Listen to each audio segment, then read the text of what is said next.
Welcome to News in Focus. My name is Faraz Patel. Jazakallah, thank you so much for staying with us. Now, one of our lead stories, of course, from our news bulletin was that of EFF leader Julius Malema criticizing his former deputy president Floyd Shivambu, telling party supporters in Soweto that they were ready to move on without him. Shivambu rocked the EFF last week when he announced that he would be leaving the party to join the MK party under former President Jacob Zuma. Malema came out guns blazing at EFF members who, in his view, silently betrayed the party for what he described as quote-unquote greener pastures. Joining me now, I'd like to welcome political analyst and first time on our screens, Dr. Piet Croucamp. Dr. Croucamp, thank you so much for joining us here on Good News in afternoon. Focus on Hilaal TV.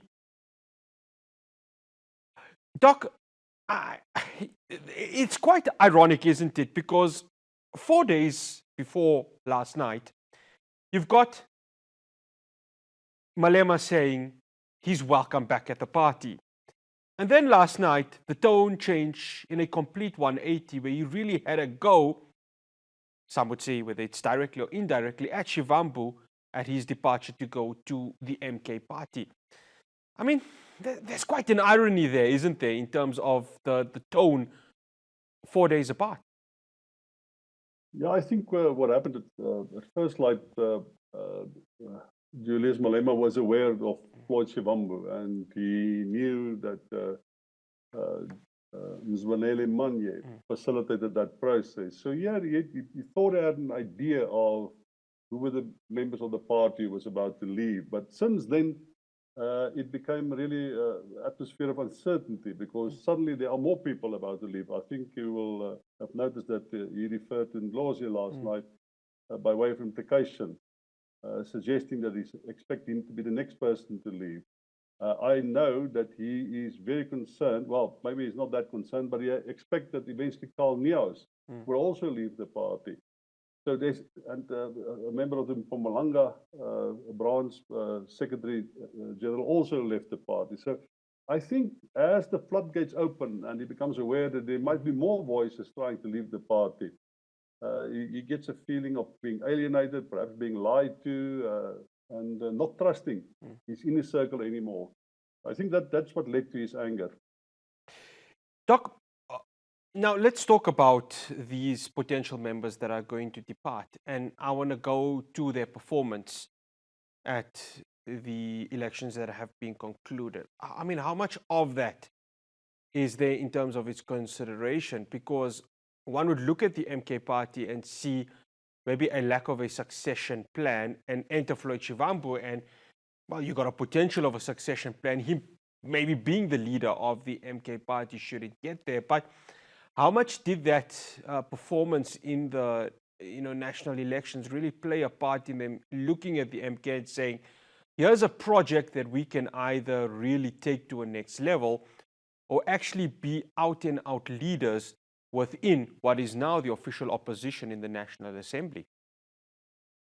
I think let's just talk to you about your reference to succession plan. I think, there are so many theories about what exactly has happened and transpired and what between Floyd Shivambu and Julius Malema when they came together and they spoke about this. I've on good authority there was something else to it as well, and that was that they had the leadership election at the end of the year, around about December, and I've heard that. Most of the existing leadership will probably be elected unopposed. But there were voices, strong voices coming from the branches that Marshall Dlamini should be nominated to take over the deputy presidency of the EFF.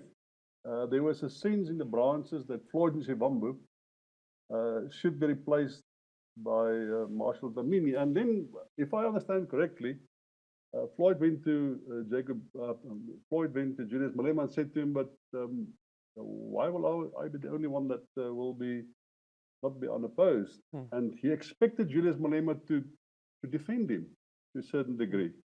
And Malema couldn't do that. And the expectation that there's a close relationship between Marshall Dlamini and Julius Malema then led to a degree to the alienation of Floyd Shivambu. But you will also know that they are both implicated in using the VBS bank account, Shimekha, the account of Brian Shivambu, and that the investigative journalist, Paulie van Wyk, actually traced them as they traveled through South Africa right up to the July, and in some other way connect certain credit cards to their names, which means to a certain degree, even if they have these disagreements, and even if they seem to be politically split now, there's still something waiting for them in the future where they might have to explain themselves together. I think that is the reason why initially they agreed to, let's just make this amicably. Let's not pick a public fight with each other, because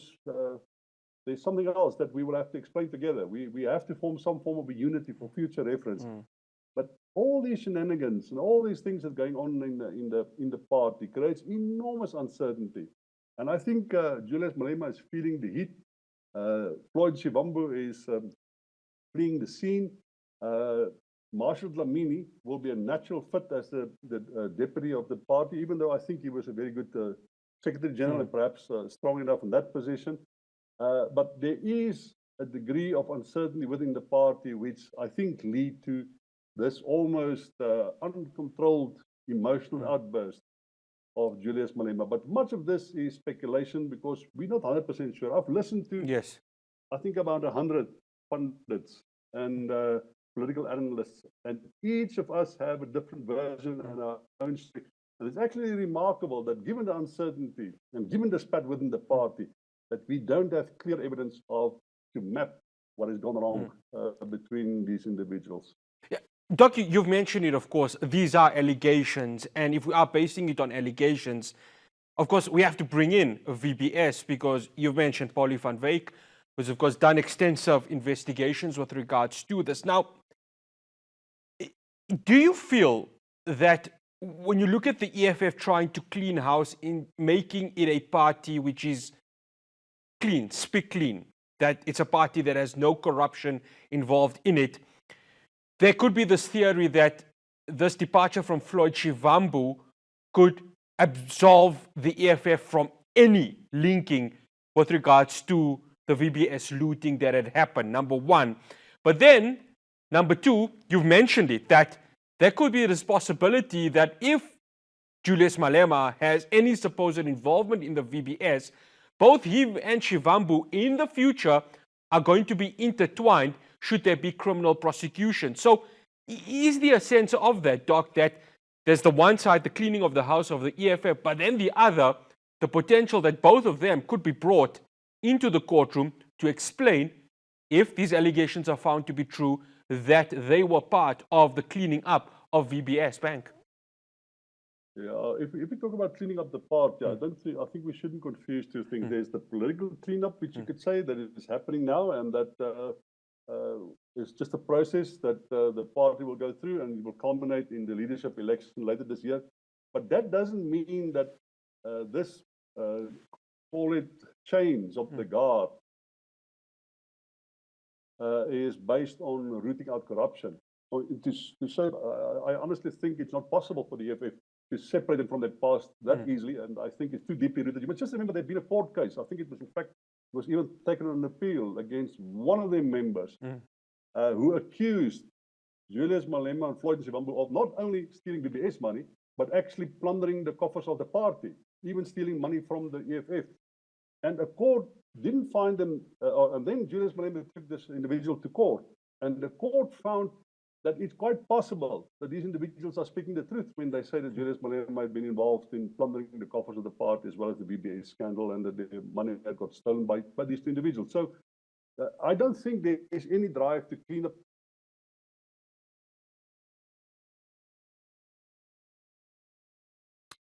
Dr. Croucamp, can you hear me? Rearrangement of the deck chairs. Yes, I can. Yes, we just lost you for it. Please do continue. Yeah, I think it's a rearrangement of the deck chairs of power battles within the party. But it's got nothing to do necessarily with rooting out corruption in the party. The EFF is not nearly there where they start to say we're going to clean up our image as a party that is saturated with corruption. What they're trying now to do is to get control over the positions of power within the party. And that's the main, I think, challenge for Julius Malema now. One final question. I'm not a supposed reader of speeches. Doc, you may be better than me in analyzing it because you've been, in the political school for quite some time. His speech last night was not just fiery, was not just an aggressive take on its members, but it had a bit of a autocratic tone to it. He served his, of course, 2 terms, and he's running for potential next term to be the leader of the EFF. Was there in any way, when you listened to what he mentioned last night, when he addressed the Gauteng individuals of that party in Soweto, that there could be a sense of autocracy creeping in now that he feels potentially more threatened than ever? Yeah, I know that. I think you put your finger right on the pulse. One of the things, the little signs that you have to listen out for. When you spoke about Mzwanele Manye, instead of saying Mzwanele Manye will be replaced and then call out his replacement, he said Jimmy Manye will be replaced. And you know where that name comes from. Jimmy Manye, or Mzwanele, changed his name back from Jimmy to Mzwanele because that's what he called his slave name. That's the name that apartheid system and whites quite often gave to black people if they can't pronounce their names.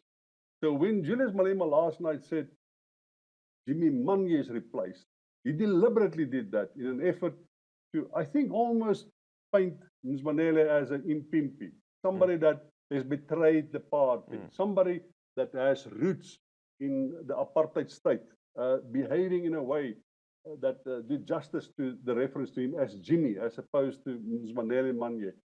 So yes, I think if you look at the detail of the speech, you can come to these conclusions that he has re-established authority by stigmatizing certain individuals. But I just one last thing, if I can refer to that, is much of this uneasiness within the party, of course, originates from the money that's got stolen, the money that got lost, but also that the fact that many of the elected officials of the EFF, many of the elected members of parliament and legislatures and councils, local councils, they give up much of their salary. Some of them give up 6,000 rand of their salary every month to the EFF as a party, and then they think that money gets stolen. And some of them during the election were forced to, based on their salaries, to transport voters to the voting station, to transport people to the big stadiums where the big rallies were held. And if you're a middle-class person with a salary, you serve in the local council, you get 26 or 30,000 rand a month, and you have a car, and you have a house, and you have a family and children that go to school, and suddenly the party says to you, you now have to use your own salary to transport people to the voting station or to the stadiums.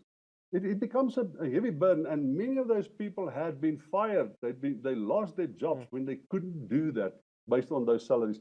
So the uneasiness and the discontent is rife within the branches of the ANC, and it was the branches who suggested that they would like to replace Floyd Shivambu with Marshall Dlamini. It's because of this uneasiness in the branches. So Julius Malema knows he's sitting on top of very, very, very unstable, ever-heating, boiling pot within his political party, and some of the members are fleeing because they see the discontent brewing at the bottom. And I think he's got real fears for where the EFF is going to. Interesting to see how this is going to end up. But judging what happened, the speech of last night, interesting times with regards to the EFF. Dr. Croucamp, thank you so much for joining us here on News in Focus. Much appreciated. That's Dr. Piet Croucamp, political analyst. After the break, we're going to be talking of a Sweep South report on the pay and working conditions for domestic workers. I'll be speaking to its Group CEO, Luke Kannemeyer. Do stay tuned.